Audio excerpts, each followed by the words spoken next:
Mike. Movie night. Yeah. Yeah. Well, I'd like to focus on the opening, going back to what you were saying about catching small glimpses of Leon. Yeah. And so, as you said, yeah, at the beginning, we only see Leon's glasses. These circular, dark glasses.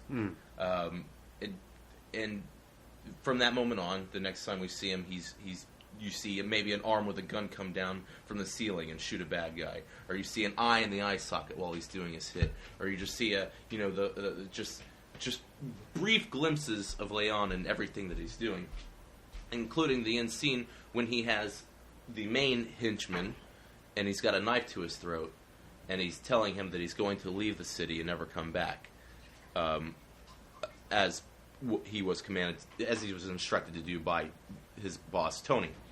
So when you see Gary Oldman's character, the same thing kind of happens with Gary Oldman. I was going to say that the introduction to that character, you don't see him full on. He's also kind of like shrouded in a bit of mystery the first time you introduce him. He has his back to us the whole time. Yeah, yeah. And his henchmen are doing the talking for him to Matilda's father, and he's got earphones in. And that kind of seems to be his little character prop. Yeah. So Leon has his glasses. This guy has his music. Right. So that's not the only parallel that I saw. So Leon, the henchman that he's going after in his first hit, is a rather tubby fella with a bit of facial hair. Yeah. And a real tough guy on the exterior, but when it comes to push or shove, he's kind of a wimpy character. Right. Yeah. As is the same with Gary Oldman's guy, Matilda's father. Oh yeah. He's short, tubby, facial hair. He's a supposed tough guy, or he thinks of himself that way because he beats the hell out of his family members.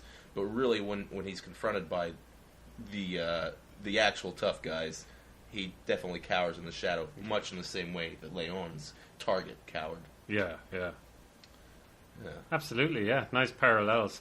I definitely picked up on the way both characters were introduced somewhat similarly. Right.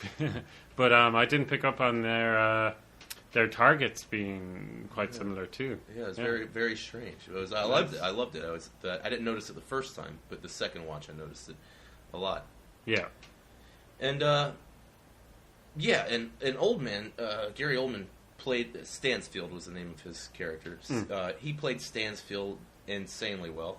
Yeah, that's one of my favorite, if not my favorite role that he's done.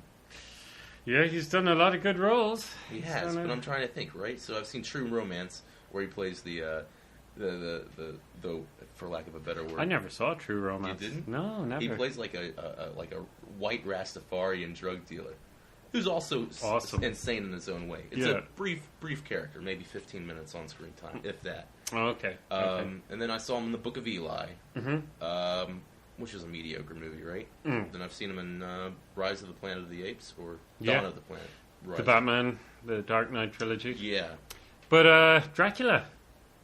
I don't think I ever saw Dracula. Bram Stoker's Dracula, directed by Francis Ford Coppola. Well, I never saw it. Oh, Jesus. Really? That's like the definitive Dracula movie. Really? Oh, yeah, it's awesome.